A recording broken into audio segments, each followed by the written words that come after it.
तो गाइस आज हम आ गए हैं यूपी के शहजाद के पास, जो वक्फ बोर्ड के ऊपर कुछ अपने इसके बारे में बताना चाहेंगे कि इनके वक्फ बोर्ड के ऊपर जो बिल पास कर रहे हैं मोदी सरकार, इनकी क्या राय है। तो सबसे पहले आपके दर्शकों को यूपी के सादाब का नमस्कार, आदाब, सत श्री अकाल एंड अस्सलाम वालेकुम। जैसा कि आपने बात किया वक्फ बोर्ड के, आपने देखा जंतर मंतर पे प्रोटेस्ट किए जा रहे थे और उस प्रोटेस्ट में जितने भी लोग आए थे भारत के अन्य अन्य राज्यों से, वहाँ पर मैंने देखा कि किसी को भी कोई जवाब देने के लिए पत्रकार महोदय लोग अगर वहाँ पर क्वेश्चन पूछ रहे हैं तो भारत के चौथे स्तंभ लोकतंत्र है, उनको क्वेश्चन पूछने का अधिकार है। बट उसमें जब उन्होंने पूछा कि इस बोर्ड में क्या लिखा है, जो भी प्रोटेस्ट किए जा रहे थे सामग्री लेके आए थे, तो उसमें कोई बंदा पढ़ने के लिए योग्य नहीं था। और इसीलिए मैं हमेशा बोलता हूं कि education is the most powerful weapon which can use to change this world. अगर आप पढ़ लिख के जाओगे कहीं प्रोटेस्ट करने के लिए, आपने देखा होगा पत्रकार महोदय, उसमें कोई भी पढ़ा लिखा व्यक्ति प्रोटेस्ट में नहीं गया। क्यों? क्योंकि उसको पता है कि वह अमेंडमेंट एक्ट जो आया है उसमें संशोधन किए जा रहे हैं कि बेहतर पारदर्शिता कैसी हो, डिजिटलीकरण किया जा रहा है उसमें। अब और मैं बता देना चाहता हूं कि शाहनवाज हुसैन जी ने, जो अल्पसंख्यक मंत्रालय के मंत्री थे 2022 में, 7,98,522 वर्ग की जो प्रॉपर्टी थी उसको नॉमिनेट किया था और 2025 में अब बढ़ ही गए होंगे।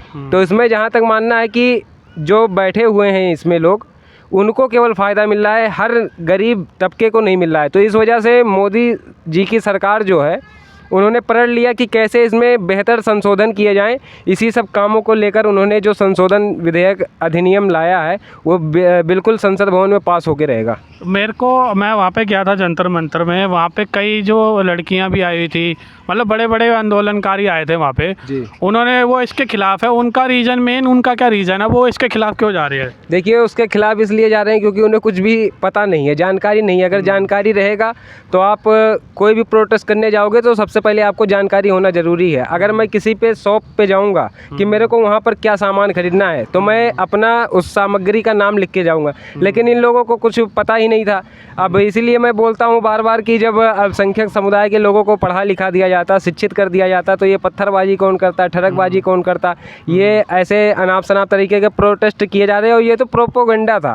अभी 30 तारीख को देखना, हमारे हिंदू भाई वक्फ बोर्ड के लिए भी उन्होंने जो ऐलान किया कि 30 तारीख को हम जंतर मंतर पर पहुंचेंगे और मैं भी पहुंचूंगा उस प्रोटेस्ट में शामिल होने के लिए, और जो भी सच्चाई रहेगी उसको दिखाने का काम करेंगे। 30 तारीख को जंतर मंतर पे बिल्कुल 30 तारीख को ऐलान हो गया है, हम लोग भी पहुंचेंगे और उसमें जो सच्चाई है उसको हम दिखाने का काम करेंगे। थोड़ा आप मेरे को इसके बारे में खुल के बताइए कि वक्फ बिल जो बोर्ड बिल है, ये है किस चीज़ के लिए, थोड़ा सा इसके बारे में खुल के बताइए। वक्फ बोर्ड जो संपत्ति है ये अवैध रूप से संपत्ति है। इसको जो बड़े आला अधिकारी बैठे हुए हैं, 20 से 25 हज़ार जो मुस्लिम हैं, उनको इसका फ़ायदा मिल रहा है, उनकी रोटी रोजी बंद होने जा रही है। और ये केवल बाउंसर लेकर और अपनी बड़ी बड़ी काफिला में चलते हैं। तो इस वजह से इन लोगों को प्रोटेस्ट को ख़राब किया जा रहा है। और ये प्रोटेस्ट नहीं है, प्रोपोगंडा है पत्रकार महोदय।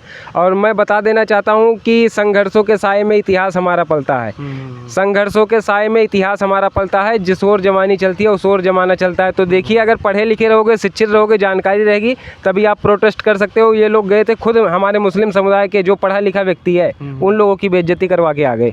एक वहाँ पे वकील साहब आए थे, उन्होंने औरंगजेब के बारे में कुछ बोला था कि औरंगजेब हमारे साहब थे।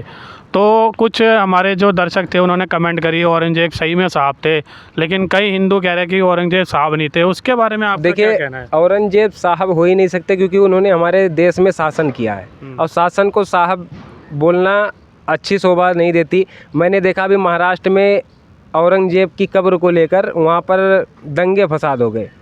और मैं बताना चाहता हूँ आपके चैनल पे कि जो पढ़ा लिखा बंदा रहेगा, शिक्षित रहेगा या एजुकेटेड रहेगा, वो कभी भी पत्थरबाजी या ठड़कबाजी करने नहीं जाएगा, ना वो किसी दंगा को भड़काने का काम करेगा। अभी मैंने देखा महाराष्ट्र में एक उसका असीम नाम का व्यक्ति, एक मुख्य आरोपी जो था, वो गिरफ्तार हुआ है।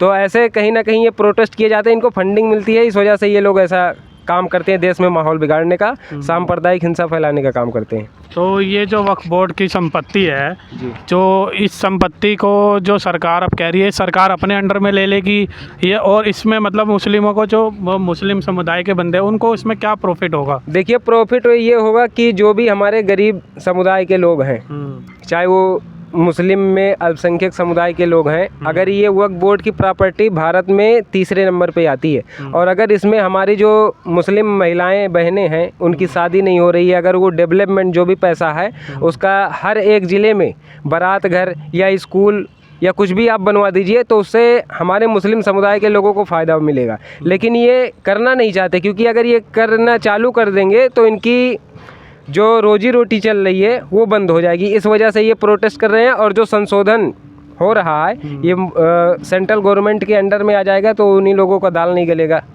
तो आप इसके मतलब बिल्कुल समर्थन में हैं? इसके तो फुल समर्थन में हूँ और देखना जल्दी संसद भवन में बिल भी पास होने जा रहा है, कोई रोक नहीं पाएगा। चलो, तो ये यूपी के शहजाद थे जिन्होंने हमारे को बताया कि जो संशोधन हो रहा है इसका वक्फ बोर्ड बिल का, ये इनके समर्थन में है। तो आपको ये वीडियो कैसी लगी हो, वीडियो को लाइक कर देना, कमेंट कर देना, सब्सक्राइब कर देना। मिलते हैं आपको नेक्स्ट वीडियो में।